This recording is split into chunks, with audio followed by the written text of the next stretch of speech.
नमस्कार किसान साथियों। आज के इस वीडियो में हम बात करेंगे अफीम की फसल में राइजोक्टोनिया रोग के बारे में।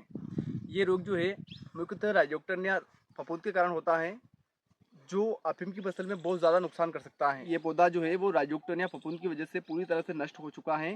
इसकी जो जड़ें हैं वो बिल्कुल रुक गई हैं और सड़ चुकी हैं। इसका तना भी सड़ने जा ही रहा है, मतलब थोड़ा बहुत बचा हुआ है। अफीम में राइजोक्टोनिया से नुकसान। अंकुरण में कमी। राइजोक्टोनिया के कारण बीज बोने के तुरंत बाद या अंकुरण के समय पौधे सड़ जाते हैं। Number 2, collar rot. मुख्य तने का निचला हिस्सा जो जमीन की सतह के पास होता है भूरा होकर सड़ने लगता है। नंबर 3, पौधों का मुरझाना और मृत्यु।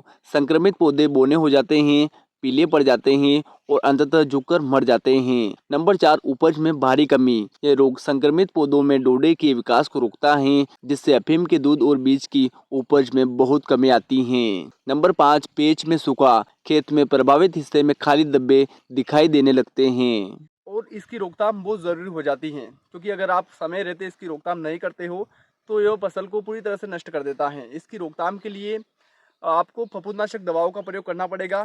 मेरे हिसाब से इसके लिए आपको 2 से 3-4 फफूंदनाशक दवाओं का उपयोग करना चाहिए। आपको किसी एक फफूंदनाशक के ऊपर निर्भर नहीं रहना चाहिए, क्योंकि क्या होता है कि जब आप किसी एक फफूंदनाशक का छिड़काव करते हो, अगर वो रिजल्ट नहीं देता तो कहीं ना कहीं आप 10 दिन पीछे चले जाते हो और वापस से आपको दूसरा फफूंदनाशक लाना होगा और फिर छिड़काव करना होगा। इससे लगभग 10 से 20 दिन खराब हो जाते हैं आपके।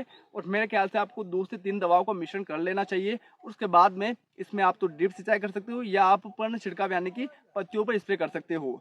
मैं आपको 3 से 4 दवाएं बताने वाला हूं, जिसमें आप एजोक्सिस्ट्रोबिन और टेबुकोनाजोल का मिश्रण ले सकते हो, या फिर आप एजोक्सिस्ट्रोबिन और डेफुकोनाजोल का मिश्रण ले सकते हो। साथ ही आप एक बायर की फ्लूजित आती है जिसमें पेनफ्लूफेन और टेबुकोनाजोल का मिश्रण होता है, जो खासकर धान में शीत ब्लाइट को कंट्रोल करने के लिए उपयोग की जाती है। मैं आपको सजेशन करूंगा कि आप ये भी ले सकते हो और आपके इसके साथ में हेक्साकोनाजोल को 5% इसी फार्मूलेशन में आता है, उसका इस्तेमाल करें, जो आपके ये जो अफीम में राइजोक्टोनिया फफूंद लगी हुई है इसको पूरी तरह से कंट्रोल कर लेगा और वापस से जो पौधा है वो ग्रोथ पकड़ लेगा, जड़ों का विकास हो जाएगा और कहीं ना कहीं जो आपका नुकसान हो रहा है वो कंट्रोल हो जाएगा। धन्यवाद किसान साथियों। अफीम की फसल में राइजोक्टोनिया फफूंद के लक्षण और नियंत्रण के बारे में दी गई जानकारी आपको अच्छी लगी होगी। अगर आप हमारे यूट्यूब चैनल पर पहली बार आए हो तो हमारे यूट्यूब चैनल को सब्सक्राइब करें, ताकि खेती किसानी से संबंधित वीडियो आप तक पहुंचते रहे।